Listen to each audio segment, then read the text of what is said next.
I'm Tom Schumacher, president and producer, Disney Theatrical, here today for the American Theater Wing. Our topic on Working in the Theater today is the state of the theater, this time with a particular focus on publicists and the changing nature of publicity, how we manage it, how we shape it, how we squelch it, and perhaps how we hype it. We have two fantastic guests today, some of the brightest minds working on Broadway, and yet they're used to putting words into other people's mouths. But today, we're going to hear their own thoughts. First up is my old friend Rick Miramontes. Rick began his career in publicity on the West Coast in Los Angeles as the press director for the Center Theater Group Amundsen Theater. There he oversaw some 25 productions, including the landmark West Coast premiere of The Life and Times of Nicholas Nickleby. He also shepherded that Neil Simon trilogy, Brighton Beach Memoirs, Biloxi Blues. After his time at the Amundsen, he became press director of the Los Angeles Festival, where he launched Peter Brook's landmark, The Mahabharata, and also presented to America the first time Cirque du Soleil. His own publicity company ran in Los Angeles for a number of years, presenting some of the big sit-downs as well as road tours and local productions. He moved to New York in the 90s, worked with a number of press agents, and now actually has his own company, O&M. They represent Broadway shows, off-Broadway shows, and some music venues, including the Jewel, the Carlisle. Next to him, on his right, is one of the great gentlemen of the Broadway theater. This is Adrian Bryan-Brown, a name almost synonymous with theatrical publicity. Adrian sounds smarter than us, in fact is smarter than us, but he sounds smarter than us because he was born in Oxford, England. His preparation to be a publicist in America, though, was his education. He studied, in fact, zoology. This preparation led him to working first off-Broadway with Susan Block in press and promotions for off-Broadway shows. Then, after he ran her company when she passed, he then went to briefly Solters, Roskin and Friedman. He was also there for the launch of the Roundabout Theater. He then worked with a number of publicists in New York until in 1991 he joined forces with genius publicist Chris Bono, and they formed the theatrical publicity powerhouse, Bono Bryan-Brown Publicity. Good morning, gentlemen. Thank you, Tom. Wow. Now, if I have any inaccuracies in there, I know that you'll demand a correction as publicists Immediately. do, and that you'll put them on your own blogs. So there's actually an elephant in the room, an elephant that we've all actually taken a ride on, and I thought I would start by addressing it. With full disclosure, I've been associated with the Walt Disney Company for a long time, and we are the parent company of Marvel. Marvel owns Spider-Man. What are you going to talk about? Adrian, you were a long time associated with Spider-Man. You were the publicist while they geared up, fell apart, geared up, fell apart, geared up, fell apart. And Rick, you then were the publicist who actually opened the show a little over, about a year ago, right? Actually opened it. So clearly there's pending litigation, and we're not going to talk about anything that might affect that. That being said, Adrian, is there such a thing as bad publicity? Yes, but in the case of Spider-Man, no. What does that mean? No, look, I think that there is bad publicity. Getting on the cover of a magazine, getting to be the head of a Google search, I mean, getting that kind of exposure does not always translate into ticket sales. And so if the criteria for publicity is to sell tickets, then bad publicity is good when it sells tickets. And if you have an incident, like on a much smaller scale, say Nicole Williamson, the actor, attacks another actor on stage, and it makes the cover of all the newspapers, and there's actually a photograph of this event happening, that will generate a lot of publicity, which you would consider bad publicity, and it doesn't interact or it doesn't attract the attention of a ticket buyer. No, because well, many of us, many of our viewers would recall that incident. The show was what? It was called I Hate Hamlet. It was a Paul Rudnick play, and it was about the ghost of Barrymore. A young actor by the name of Evan Handler, who you may know from Sex and the City, was the young actor in it, and Nicole Williamson was the older actor. And there was a sword fight towards the end of the first act. And one night, Nicole Williamson got carried away and actually started aggressively attacking Evan Handler. And when that broke in the news, did it sell tickets? No. Didn't have any impact? It had no impact whatsoever. It had a huge buzz. It was like an international picture. But it had no impact on sales. Now, Rick, but on contrasting that, certainly with Spider-Man, you've had an enormous amount of publicity, good publicity, but a lot of stuff about problems and backstage drama and trauma with actors. But I have to believe that's had an impact on sales. I think it's had an impact on sales. It's had an impact on, I think more importantly, audiences' experience of the actual show. And for once, I think this is the only example I can present to you, the publicity is actually part of the show, part of the experience of Spider-Man in a seat on Broadway. I've read about it, I've heard about it on TV, now I want to participate in the story itself? No, I have read so much about it, breathless details, all very dramatic, so much so that I have a sense of ownership of that show. And I go in to see that show and I'm actually rooting for that show. Because you've read about it. Yeah, you've read about it, and it's, you know, it's a giant underdog, but it's an underdog story. I think that the important thing about what we would think of as bad publicity for Spider-Man is it's raised such a curiosity, but none of this would have actually meant a lot if it wasn't reinforcing word of mouth. Mm-hmm. People are liking that show because it wouldn't have run this long, selling as many tickets purely on the strength of bad publicity. No question. So what's happening is the bad publicity is piquing interest, but it's actually the word of mouth from people who've seen it and the commentators who are commenting on it in a positive way that is what I believe driving it. Well, then my follow-up question to that is, does shaping the story, which you're so much a part of, you help, you know, we have a lot of material when I as a producer sit down and then I meet with the publicist and I say, what am I going to do with this? How do I present this? Does shaping the story shape the audience experience of it? Do you tee the audience up for what they're going to experience, and can you guide that? Do you want to go, Chef? I think so. I have to, you know, and I always say this to my staff, if you're going to take the credit, you're going to have to take the blame when it doesn't go well.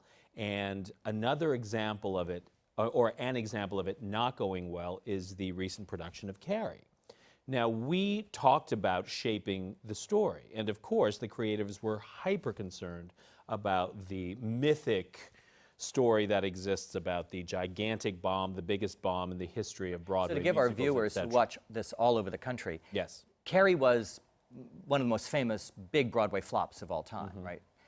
But what you're working on, and what is tonight running in New York, is an off-Broadway revival of the show. It's a rethinking of the show, and the creators put it back in a drawer after its closing in 1988 on Broadway. Yes, the poster child of all great Broadway flops. And so it's been presented by MCC Theater very bravely in a chamber musical format, very straight ahead, rather lovely production, I feel. So when we were talking about shaping the message for that show, there were many conversations about the history, and do we evoke the history? Do we even acknowledge the history? Do we just sail in quietly? And quite honestly, I was an advocate for strategic presentation of that story, but blowing it out, because it's a very famous story, and you could have everybody buying tickets just by telling the world that Carrie's coming. Now, live by the sword, die by the sword. The centerpiece of all of those gigantic stories, New York Times et al., is that the originals, that this is a bad show. The message, in as great as the stories were and thoughtful about the rethinking, the message in the story that people were coming into, you know, bought tickets and coming into the theater to see because of was, this is a bad show. And I think we never really dusted that off of shoulders, because then the critics confirmed that by their attack. So once you position a story, then you sort of have to stick with it. I don't know about that. I think it's a more organic process. I think when you're setting up a show, yes, you have to have a strategy. You have to decide, you know, these are the areas that are probably of most interest. We want to educate people to these areas because they could be, you know, what intrigues them.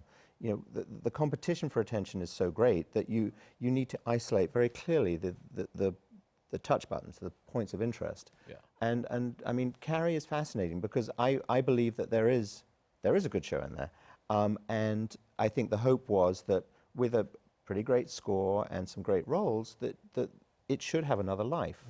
But you're right, it was unfortunate that no one wanted to play along with that. Exactly, and the misfire, if there's, you know, some makeover here that isn't possible, it's, you know, assessing what the critics might have thought. And the critics really to me, couldn't give it a fair shake. Because they couldn't rethink an original position? Precisely. They wanted to see the show that they couldn't see. They wanted to see a morph of the flop. Maybe the flop is good this time, but they had no interest in a straight-ahead I mean, you could also dramatic version of Care. There's a producing challenge here, and that producers might perceive a big difference between Broadway and off-Broadway. But you realize you're wrestling, for the most part, once it's a major off-Broadway show, with the same journalists, the same everybody. In which case, it's not like you opened at the Chocolate Factory in London. It's not like you opened somewhere allowing for a complete fresh view, because you were opening it, you know, mere blocks, frankly, from where the incident happened in the first place. Right. Absolutely. There's a question I think about. You know, everyone talks about the good old days, but by the way, the good old days is usually just 20 years before whenever you started. It could be 5 years before. In this case, it's moving so fast, Adrian, it could be 5 years ago. But we had this image of the publicist setting the story. And today, I'm not sure that we can do that anymore, and that how often you're actually ultimately chasing the story. That it somehow can get off and running so fast that and is that just because it's faster, or is that just because I'm older and I'm tired of running behind? No, I think it's unbelievably fast. I mean, we used to have the grace of a few hours before something appeared in print. Now we have no time whatsoever. And I think once a story breaks, it is international in 5 minutes. It runs on one of the wires, it runs anywhere, and, you know... When did it used to, when you started, you know? Well, when I started... it's startling to think, but we're all in the same category, right. and it seems like we have all these experiences now. What was it like then? But I mean, there was always a day or so delay. So that if someone was fired from a show and it was very public, or if some other catastrophe happened, you know, there were newspapers on deadlines, but it wouldn't actually get into the media and public consciousness till 24 hours or 12 hours later. And what could you do in that? You can prepare people. You can do damage control to the extent of the expectation management. You can tell the team, you can tell the producers, this bad thing is going to happen. And now you're normally getting an assistant in the producer's office saying, I just saw this Google alert. And quite often you're learning about it that way. So it is so fast. That you're learning about it online before anyone's even called you. Right. There's another thing that's changed in the way news is reported, in that there are certain journalists with the older institutions that are sticking to a journalistic code of ethics that will call and check, but there are now a constituency that crosses between blogger, journalist, that will just run anything. Yeah. And so, yes, you're right, we are chasing a lot of the time. But on the other hand, the individual event is over faster. So the bad news happens very quickly. The impact of it obviously happens, but then it's on to something else. So our job is becoming more about redirecting. You know, this bad thing has happened, then okay, what's the next message we can put out? What's the next story? Well, you know, we used to always say you'll be wrapping fish with it Yes. tomorrow, but we're wrapping fish with it 2 hours later. 2 hours later. I want to talk about it and really look at it from a number of sides, because I think people are maybe a bit facile about just accepting new media and the blogosphere, because we live by it and we die by it. Yes. We're right now on this day today in history, as we look back in previews on Newsies. This is a show that benefits enormously right now by social media. The first wave of tickets, and a substantial amount of the show's advance, was sold by email blasts with no public advertising of any kind, just email blasts and a fan base through a very strong Facebook page and through the world of Twitter. Right. And in fact, on our show, a number of the cast members are very active Twitterers. They also make viral videos, which we've then captured, and in fact have cast members making videos that we post on those sites. So we're using it. But it works for that show. Does it work for every show? I think it works, as you explained it, it works for a show that has a terrific brand name. Well, ironically, though, this is a case of a show that, I mean, interesting, Newsies, the movie, which very few people actually know, came out a dozen years before YouTube was even invented, right? And then 12 years after the movie came out, there are kids posting themselves singing songs from it. It was 10 years before Facebook was invented. So it wasn't like it capitalized on the original thing. It somehow lived in space. But but the generation has taken Newsies with it. The people who use these devices, and I predict a fabulous run for it because you're starting with that fan base. I find Newsies to be a fascinating vehicle because it came in the middle of Disney animation being so white hot with what Menken was doing. It's got Jeff Calhoun, who to me is like one of the great directors who deserves a big break. From an insider point of view, it's got a lot of hot buttons that make it really interesting. And to be able to tap that and get sort of the fan base early on through social networking is a great way to go. Now, what about other shows? Does social networking? But I think, I mean, for certain shows, it's funny. Certainly, to try and kick it into some of the long-running shows now, just wouldn't work because it's that involvement thing. You want to get people involved. You know, our job as publicists is to raise the questions, spread the information, and with social media, you can end up speaking to the same 20 people Over and over. And so, how do you broaden it out of not just theater geeks, but how do you really make it a broader entertainment option? Does that segment of the people who I think are just the over and over, the chat rooms, is that drifting away because of the way Twitter and everything works? It was the first sort of social media on theater. Yeah. These various chat rooms where people would go on, whether they had or had not seen a show, Right. and talk about it. Yep. Right. Did they have power once, and do they have less power now? Is there power there? Because today you would tweet a story, right? Right.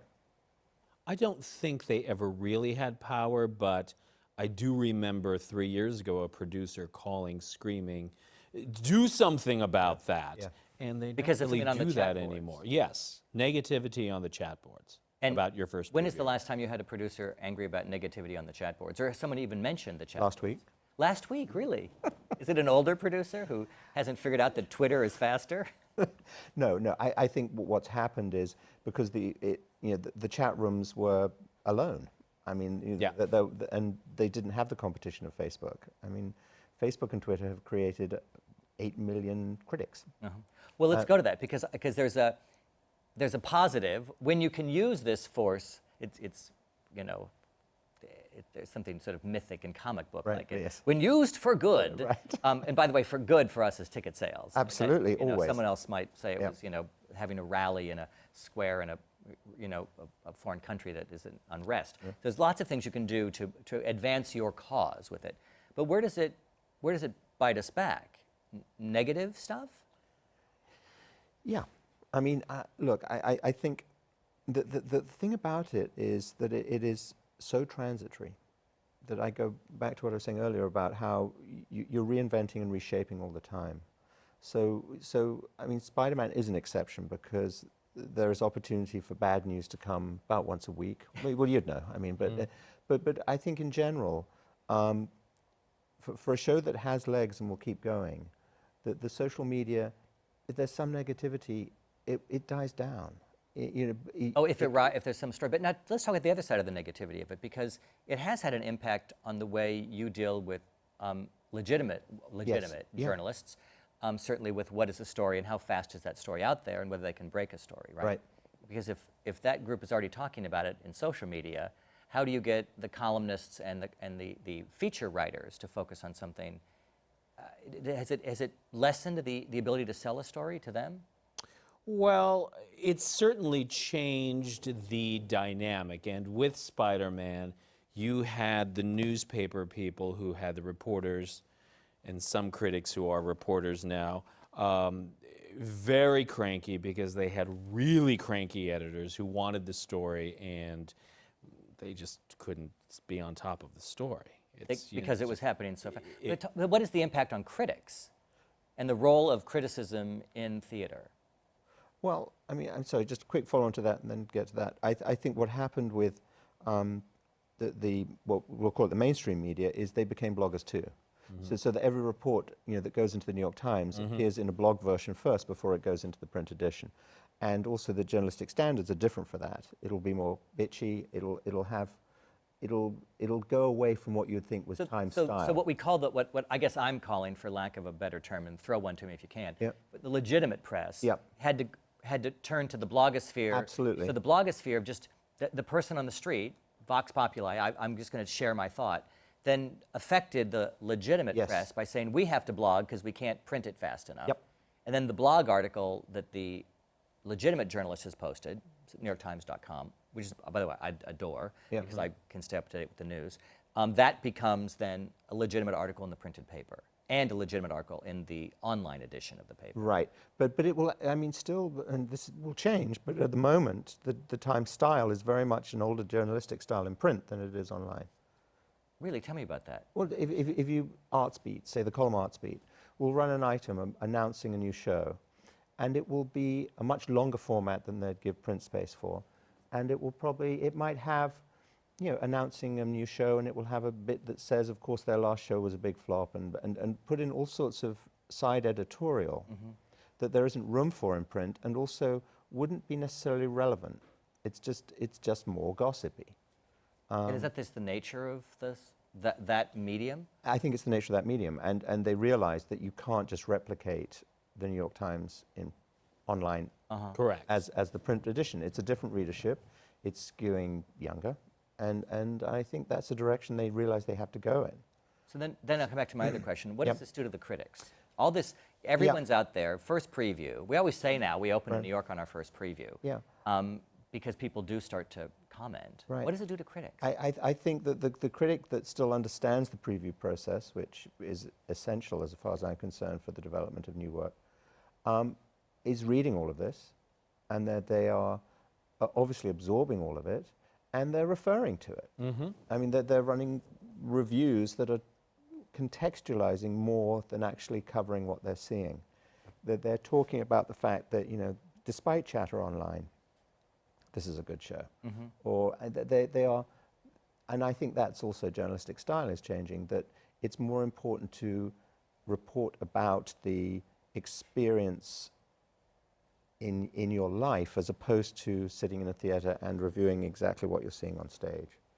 It's a personalization in a way, which is sort of interesting. How can you protect a show during previews? I'm thinking of last season, a show that I was very fond of, The Mother with the Hat. And I thought Anna Shapiro did a beautiful job staging it, but I saw it because of my role with the Tonys and all that. We wait to see things when they're fully baked. Right. But people who saw an earlier version, it had an act break, it was completely transformed on Broadway. Can you, as publicists, protect a show when it's in that phase? I think by hand-holding. I think we can, if we still have faith and confidence in the fact that the reviews are going to come out at some point and there is this preview period, we can keep educating that, and we can speak to the critics who are going to come. We can be blunt and we can say, look, it's gone through a lot in previews, and be open about it if it's become like a runaway story that something's been in big trouble. Yeah, if it's But I wouldn't promote that, but there is that recourse. You know, again, we're telling the story, we're trying to position without actually saying, this is great. We're trying to educate in a way, first to the press and then to the public through the press, that this is something they should be interested in. And I think the new media, a new generation of press needs to be educated about the all the ways time. of the theater. That came up with Spider-Man. People didn't really understand what a because preview you had journalists was. who didn't cover theater as a beat Correct. covering the show. Yeah, who were covering the show for the first time, you know. Which is a dream for us. Absolutely. Why is it good for you? Because we wanted to get outside of the theater ghetto. I want you know, a war reporter to comment on Broadway. I want it to be exposed. Well, more it people to hear certainly about it. happened. I had a curious experience last summer coming into the country. I'd been out of the country in Australia for less than 48 hours, which is not easy to do. And as I was coming back through, not much fun. Not a lot of fun either, but you know, it's the pain of the job. Yeah. So there I am, and I'm coming through customs in Los Angeles, not even New York. And I'm coming through customs, and the guy looks at my passport and he says, "Well, how long were you gone?" And I say, you know, very brief period of time. And he says, "What do you do?" And I explain what I do, and he figures out that it's Broadway. And his first question to me was, literally at the immigration stand, he says, "So what do you make of Spider-Man?" And that the immigration officer knew, which means the journalist, he's reading it somewhere other than the theater pages. So that goes back to our first point. The story broke in a bigger way. Right. Does the audience have the same reliance and or faith or interest in the full audience in what critics say now that social media is out there? And I ask you this question knowing that each of you court critics all the time, and of course they're the most important people in the world They are lovely. for a moment in time. But has it affected them? I think it does. I would be interested to hear what Adrian has to say, but you know, we always say, particularly when it's not a great review, we pull this out of our pocket. Look, the picture was great, the headline was pretty good, the first two graphs harmless, and nobody's going to read any more than that. But I think in a way that's sort of true now. The people don't, unless you're really interested in that particular production, you're not going to. Here you're getting an impression of the review. And I also think if you're really interested, and you're probably going to make a decision for yourself. You know, it's obviously it's a financial decision, and also it's a time decision. Do you want to give out that much time? But if you're really interested, I see on the whole the opening night and the reviews as a trigger to, oh right, it's here, I should go get tickets.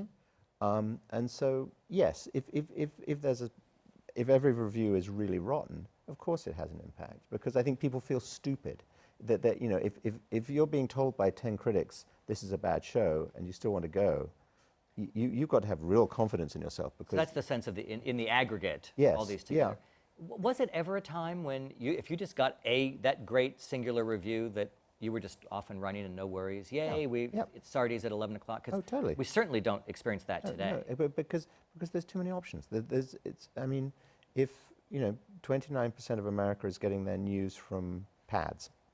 You know, I mean, that's now their primary news source. You know, seeing one review in the New York Times, it's not enough. They're getting a lot of other feed. They're getting a lot of other feed.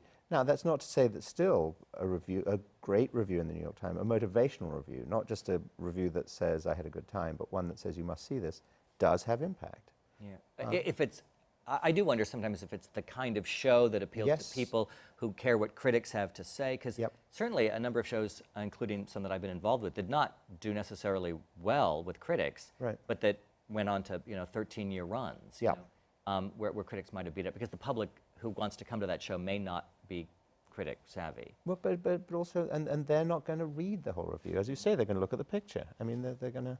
There's a critic in London that I'm very fond of, and I know reasonably well, whose editor has pressured him now to be either hot or cold. Has said, I need your review to, you have to love it or you have to hate it. We have to, in a universe where there's so many daily newspapers like we have in London, very different than here, and there's so many papers, to make an impression, do we have that here? Do we have that editorial control over critics that might exist there? I don't think that's an unusual situation. Honestly, if I were an editor, or if I'm the critic and I need to protect my space, who needs a critic? Who needs to write about the theater? I think that is a vibe in the newsroom. Then I'm going to want to write something exciting. Make your statement. Who was it, Frank Rich, or maybe it was Walter Kerr? One of them said, my job is to write excitingly about a show, whether I like it or I don't. But I think that's a really good point, that they are fighting for space. Everyone who's still lucky enough to write about theater is fighting for space. Newspapers are fighting for space. They're shrinking their art sections. They're shrinking their art sections. And, you know, and they're having to write, 2 paragraphs. They're having to write, give it a star rating, and they don't get to write the headlines. So I think I have sympathy for them. Yeah. There is pressure to be really clever and smart, interesting, and actually try and get some of your own personality into it. And do you think this is affecting we call it the jumping the gun? We have a rule, I don't know why, it's a rule, it's an understanding, that a review will not run until the show has opened. But now, because of online even, I know a recent show where a really great critic I admire enormously, Terry Teachout, who writes beautifully in the Wall Street Journal and quite passionately about theater in New York as well as all across the country. But Terry's review ran for a recent musical opening on Broadway, and it was a very rough review, ran before the audience had even entered the theater that night because of online.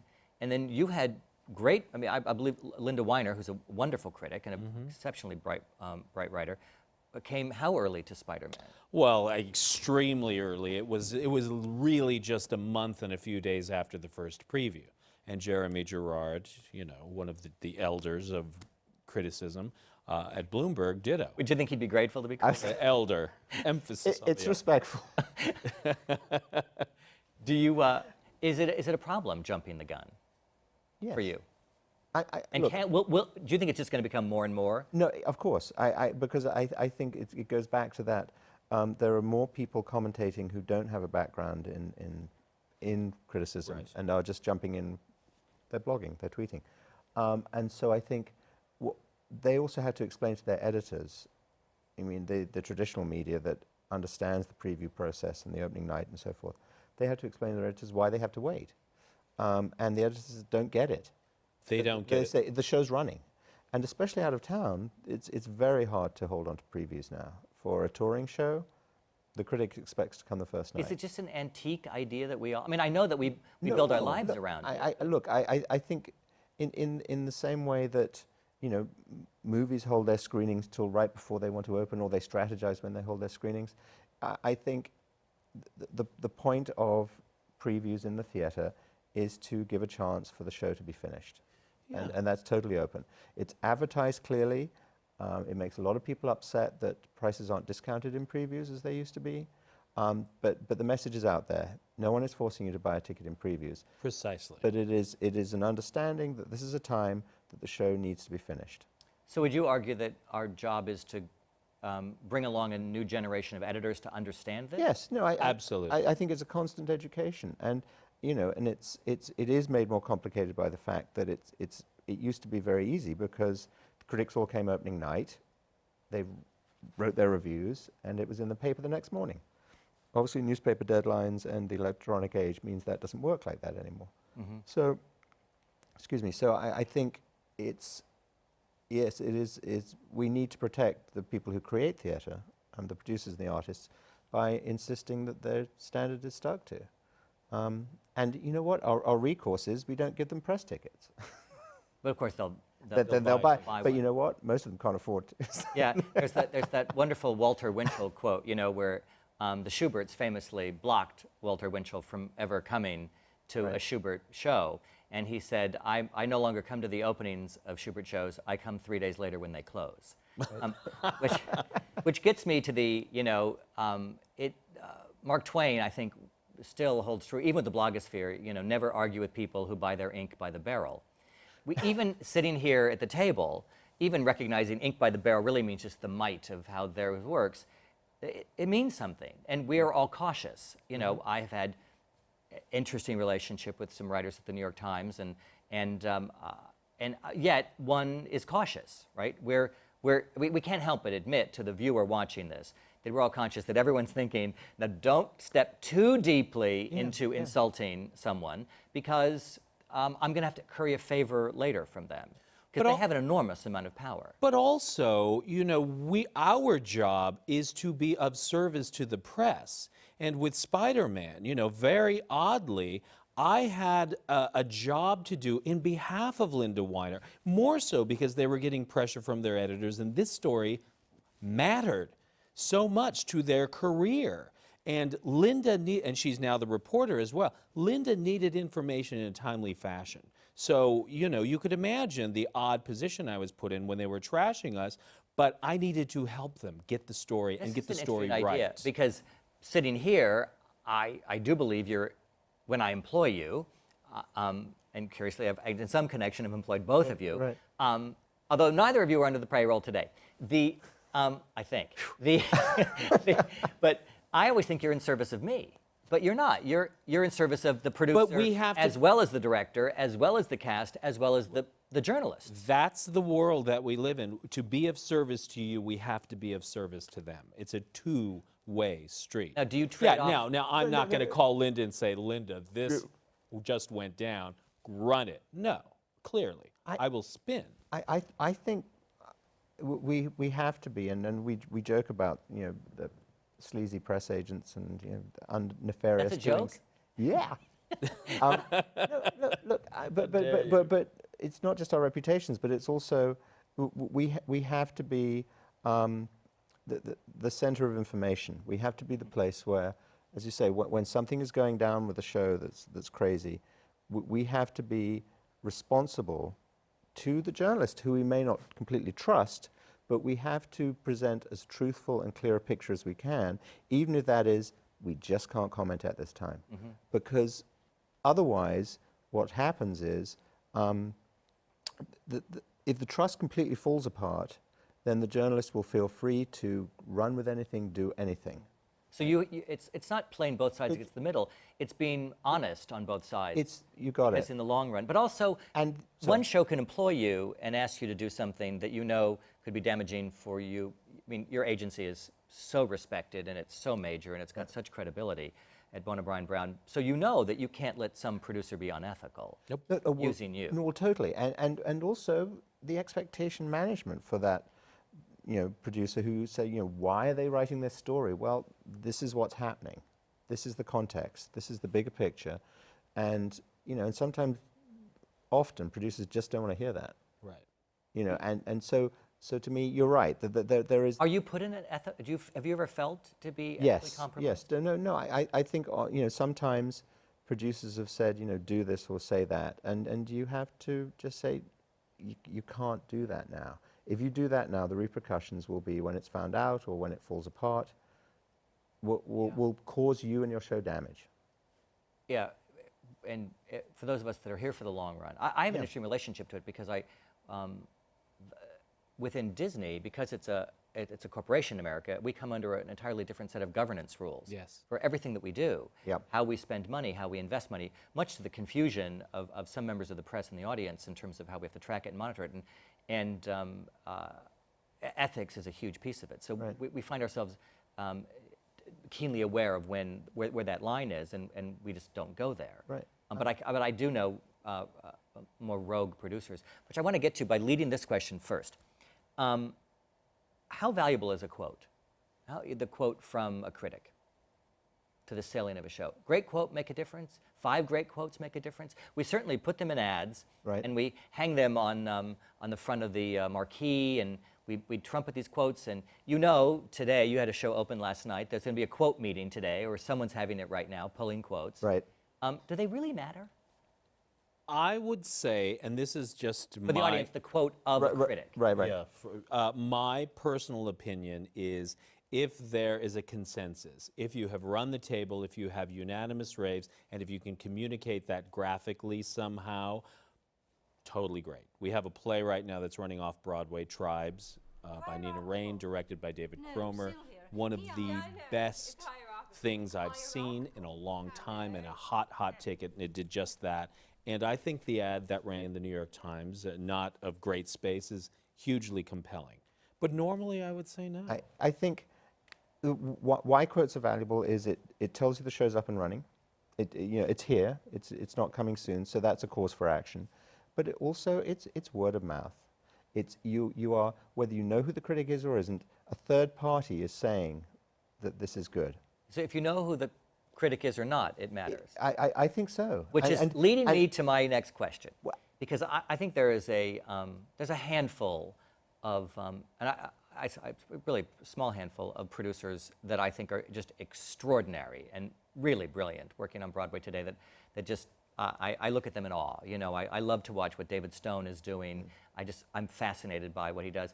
But this actually is a point about Scott Rudin, who is, anyone who is lucky enough to know Scott Rudin is tortured by his genius. He's brilliant, he's impossible, he's, heaven forbid, get an argument with him. Pity the fool who disagrees with him. But Scott is just brilliant and has done a number of very clever things. 2 with quotes that I find fascinating. 1, and tell me what the show was. I remember Scott went to the New York Times online. Audiences were reviewing the show and posting their comments in the New York Times.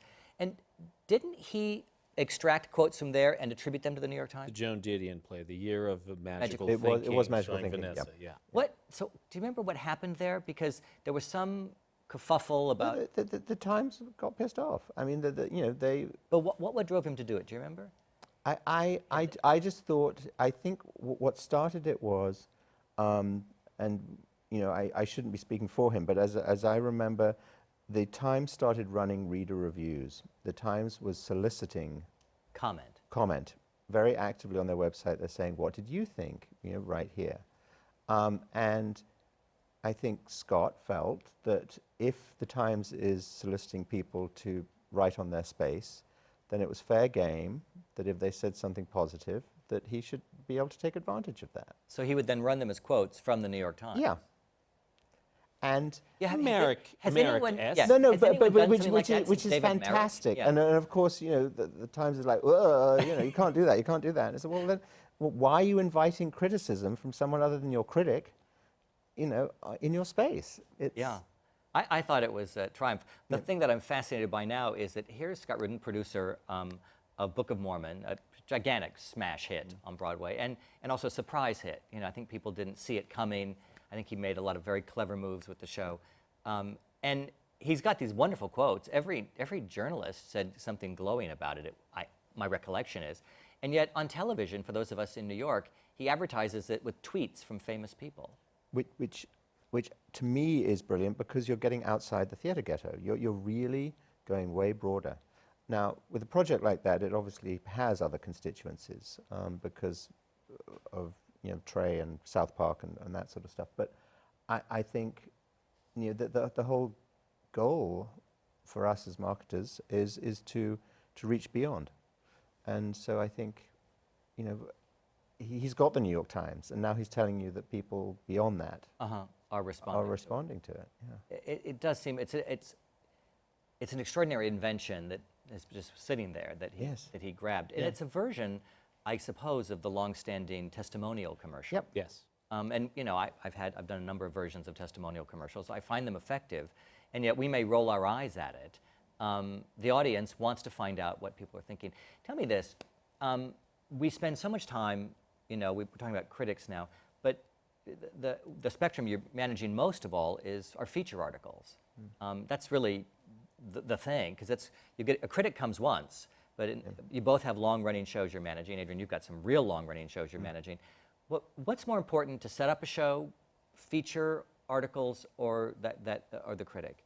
And do people follow those feature articles in the same way? Because you spend enormous amounts of time for New York Times features, a photo in Vanity Fair, all these things we do. I feel it is, if we had to make a choice here, it is the feature. The feature has more bang for the buck because it's the first cue that you present, and it provides so much information. Just the placement of the feature says, this is an event, this is a winner.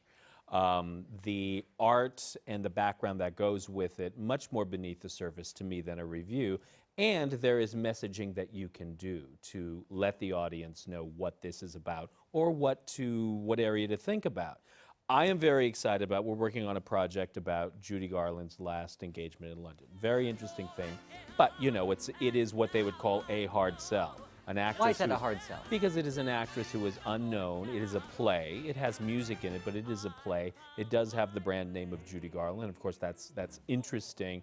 But it's a smallish project, and it's a play on Broadway without a star. Let's face it. Anything like that is a risk in this day and age. I'm very excited about a particular feature that New York Magazine is pulling together because it's an essay by Jesse Green, who was a fantastic writer. It's a longish essay about what Judy Garland means today. Now that to me is the home run, because the low-hanging fruit we know will come. Well, there's a curious thing, because if you know, everyone always perceives themselves youthful till the end. Probably at no time greater than today, where you know, 50 is the new 12 or whatever it's supposed to be. Yeah. But it does trouble me when I think about the day that Judy Garland died, because I know how old I was, and I think a big segment of the audience may not actually know the whole Judy Garland story. There are certain neighborhoods that do. She was, of course, a gay icon. But I'm going to guess that a lot of 24-year-old young gay men probably don't really know the Judy Garland thing, right? Correct. Right, so that you're having to educate a whole audience as to... True, and so what Jesse's feature will do will be, I know it will be written very interestingly, and his whole point of view will be, Judy was this, but this is how we think about Judy now, and what Judy means to you, young person. And also, feature coverage begets other feature coverage. So that, to me... Explain that to me. If you get a feature, you get more features? No, totally, but because, I mean, in the most simplistic terms, if you get a big story in Vanity Fair, They will syndicate that story or the pictures from that story to other outlets. They will also have a video of the photo session run on various websites. So it becomes its own little industry, each feature. But to me, it's about just another layer of the brand. If the show is a brand, the feature story is educating not just the consumer, but I'm sorry, not just the audience or the potential audience. It's educating the critics, and as you say, other media. So it can snowball. You know. Sometimes I wonder when you brilliantly place a story, and sometimes even when the marketing group places an advertisement, how much effort has actually gone into, not to influence the audience in the beginning, but to influence a series of editors who are going to decide what makes the front page, what news is or is not. Because I know shows that are long-running, big hits that have been actually gotten very little publicity in, say, the New York Times. They never get mentioned, and some shows get mentioned over and over. Things take off, and it seems that if you're in charge of the Today Show, Good Morning America, Fox, all these places that might cover it, it seems like you're talking to them sometimes.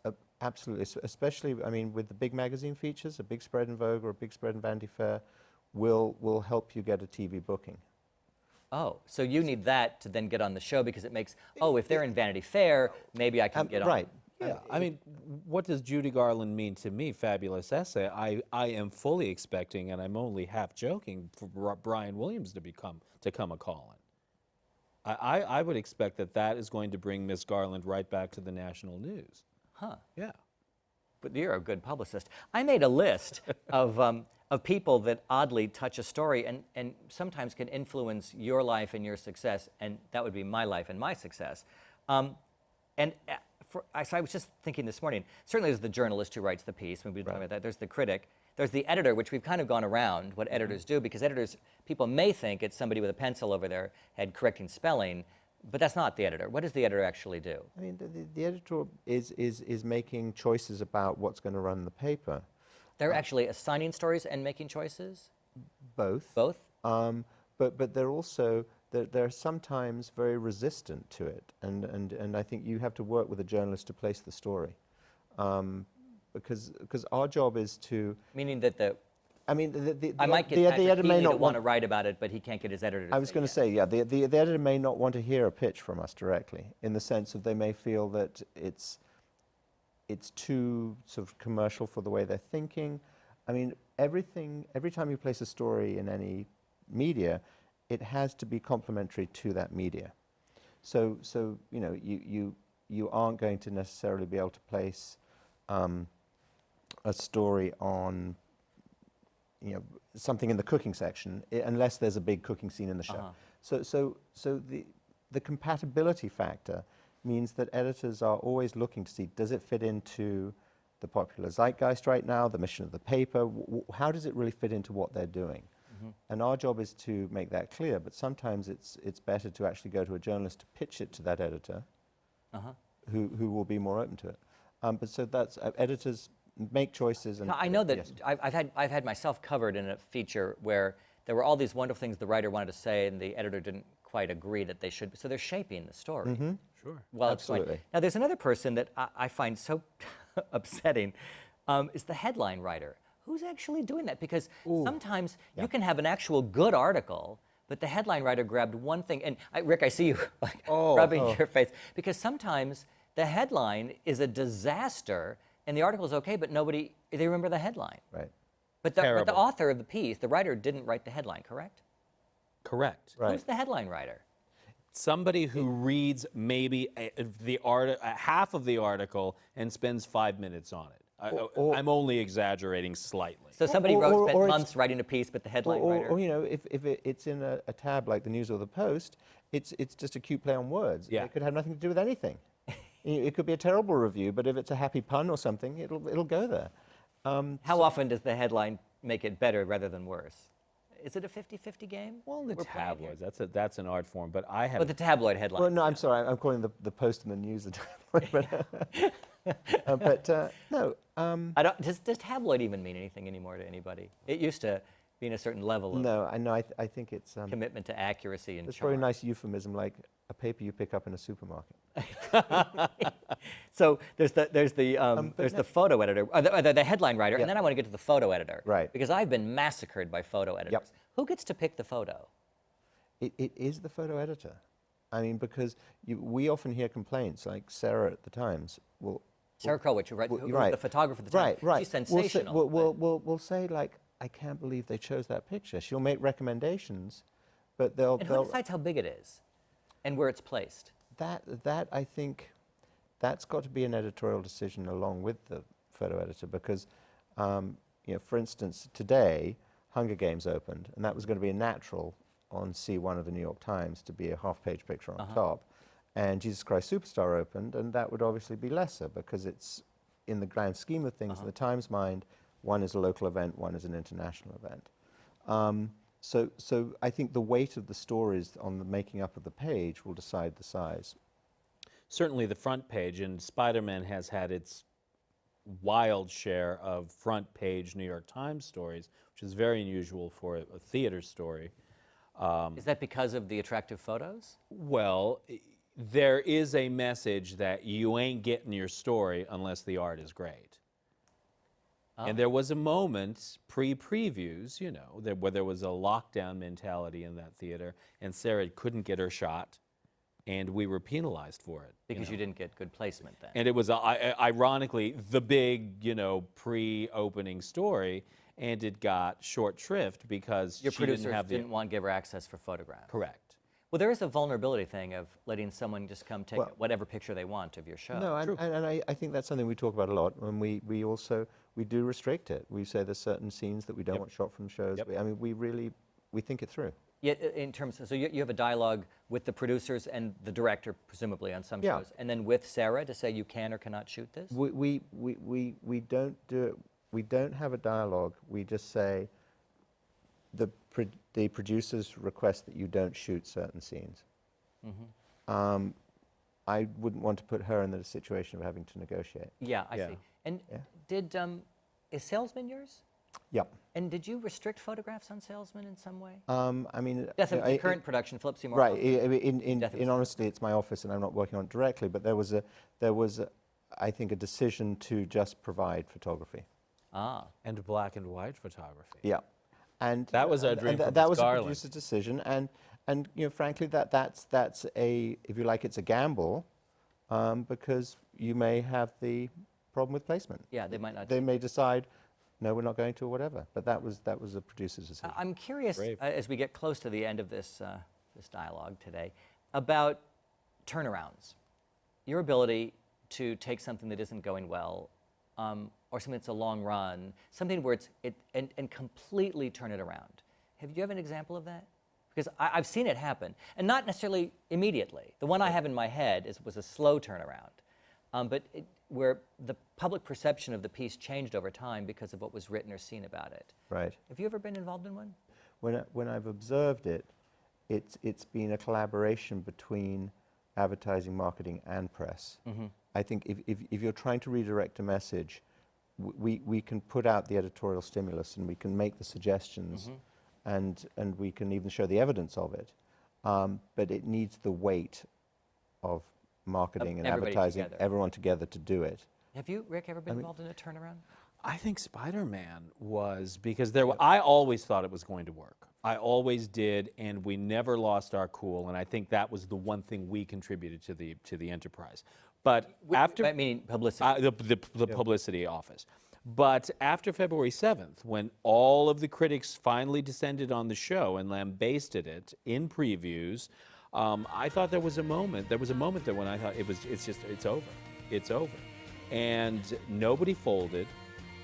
And I think our staunch belief in the show, or posture, and about the critics, I think I referred to them as a lynch mob or some such, got them to that moment where the producers very bravely shut the show down, retooled, and had a second chance. A second chance, not just at getting the show right, which other producers would not have done, but to be reassessed in the media, and it worked. The example I had in my head was long-running show for Disney Theatrical, which is Beauty and the Beast, which opened at the Palace Theater in 1994, You're right. and it was not well received, as you may recall, by the critics, but hugely well received by the audience. And it both set the house record at the Palace, then it moved to the Lunt, set the house record still today at the Lunt, longest-running show at both of those theaters. And by the time we closed that show after 13 years, people wrote about it so affectionately, the beloved, the long-running, the family favorite. And nobody was saying that when it started out.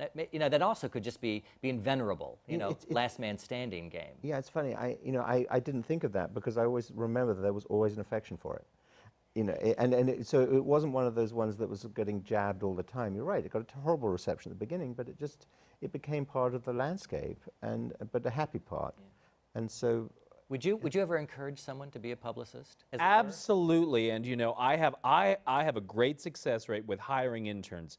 People who come to New York to be an actor, and that's not going to happen, and they fall into this, and they love the theater just as much. It's a great career because we are in the center of the Broadway world. Would you tell someone to be a? I would, but I think. Is that because you've had a successful opening last night, or because you? Thank you. No, look, I think what I would advise anyone who's curious about it is to go do it. I think, you know, everyone who's worked with us, almost everyone who's worked with us, and everyone who's been through your office starts as an intern. And you learn very quickly if you have the aptitude. And if you have a completely obsessive nature, if you are fascinated by systems, if you are fascinated by the theater, if you love actors, you don't even have to be an actor. It's so engrossing, and it also gives you license to deal with so many interesting people. I mean, we really are the only people in the theater who it is totally appropriate for us to deal with the box office, to deal with agents, to deal with the whole spectrum, along with the producer, of course. But that to me is so. But ironically, exciting. other than the producer, and in some cases many producers don't actually connect with anybody, but real producers, other than the producer, I don't know anyone else who touches more pieces of it and knows more of the players than the publicists. And you know, Adrian, you work also with the National Theatre of Great Britain, run by the brilliant Nick Heitner. The joy you must have of working, you're working with people here, people abroad. Some of the most extraordinary minds in the arts world today, you get to touch. It's no surprise that I have enormous affection for publicists, not because of their ability to sell you, but because of their ability to comfort you, to hold your hand, come hell or high water, and to be there when we do it. So I thank you for joining us today. These programs are brought to you in partnership with our friends at CUNY TV. On behalf of the American Theatre Wing, I'm Tom Schumacher, and thanks for joining us for another edition of Working in the Theatre. I'm Ted Chapin, chairman of the American Theatre Wing. The Wing has played a vital role in New York's theatrical life for more than 60 years. Best known for creating the Tony Awards, we stand for excellence, but we also support education in the theater, and our work reaches beyond Broadway and New York. The Working in the Theater television programs, which are supported by the Annenberg Foundation and the Dorothy Strelsin Foundation, are unequaled forums for discussions with today's most creative artists. Downstage Center's in-depth radio interviews were created in conjunction with XM Satellite Radio and can be heard on our website. For people who are starting their careers, we have a 2-week boot camp for aspiring actors from colleges across the country called Springboard NYC. And our theater intern group provides a forum for young people who are starting their careers to build a professional network. All of the American Theatre Wing's educational and media programs are available for free on demand from our website, americantheaterwing.org. Thanks for your interest in the Wing, and thanks for watching.